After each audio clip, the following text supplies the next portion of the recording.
die for them to miss me. Yes, I see the things that they wishing on me.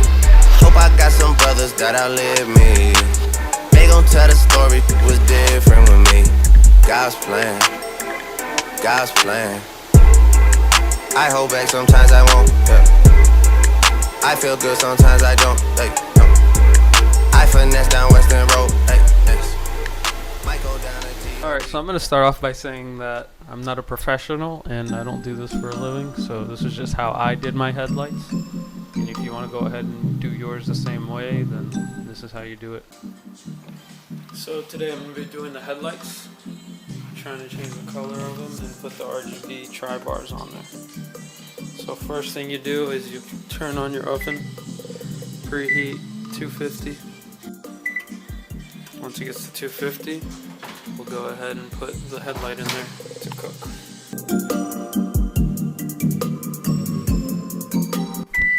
So I had to move the racks a little bit because the headlight barely fit in the oven. And then I used my hand to check the spacing, make sure that the headlight's not too close to the elements. And then I also put a little rag underneath the headlight so that it wouldn't be directly on the rack itself. The first cycle I did for 13 minutes, and then the other, I did it like 2 or 3 more times. I put it in the oven for like 10 to 12 minutes. I just put it in whenever the sealant became a little bit too hard because it cooled down. The good thing about putting it in the oven is that the sealant becomes a lot more pliable, the OEM sealant. If you already took apart your headlights once before and you used like a softer sealant like silicone or something, it's a lot easier to take it apart, so you don't even need to heat it up. And then here's a time lapse of me trying everything to open up the headlight. I tried a razor, I tried a flathead, I tried a paint scraper, even tried a butter knife. The thing that worked the best was the paint scraper pretty much.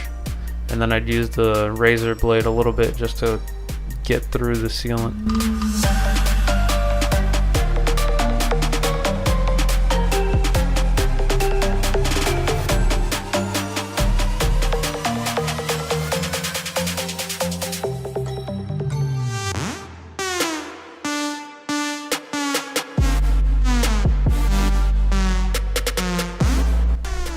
And then after you get your headlight opened, you pretty much just got to take apart the housing if you want to paint it and stuff like I did mine.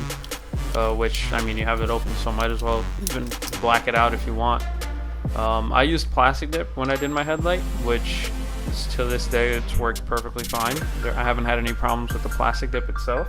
If you're going to black yours out, it's even easier.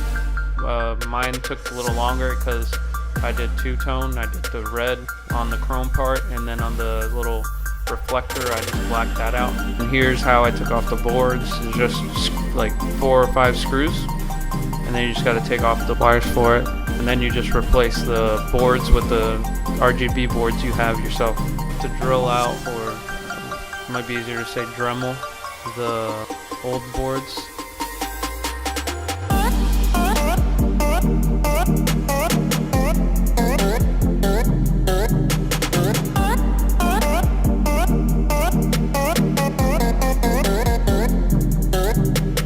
You want to go ahead and use some tape to hold it down so it doesn't move when you put the epoxy on it.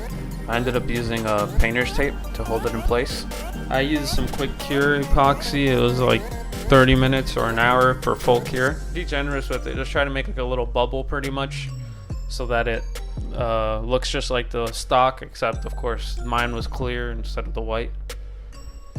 And then I just went outside and taped it up. This is how I taped it up so that I could paint it. I ended up not doing this route. I ended up actually taking off those chrome pieces right there, because those all come off. If you go behind the headlight, you'll see the same thing as like the boards. You'll see the little plastic rivets. You just drill those out, and then you can pop these off. And then of course, before you put your headlights on back together, get up and test it. I forgot to say it when I was recording this, but that driver right there, I called it a reducer or transformer, I don't even know what I called it. But that driver, it has a black and a red wire, which that's why you see those wire nuts on the speaker wire over there. I ran that to my battery just so I could get 12 volts to test it out before I turned it on. How it's supposed to go. red to VCC, green to that, and white to ground. Don't touch this side, because you'll void the warranty. Since the power comes from this little, I don't know what you call it, reducer, transformer, inverter. One of those things.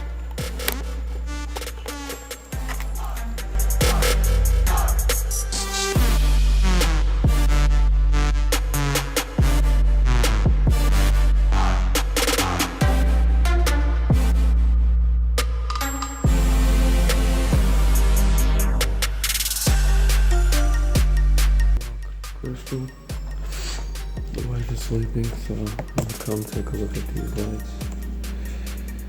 They're sealed. I just let them sit like that overnight with the silicone so it seals. Now what I'm gonna wanna do is loosen these.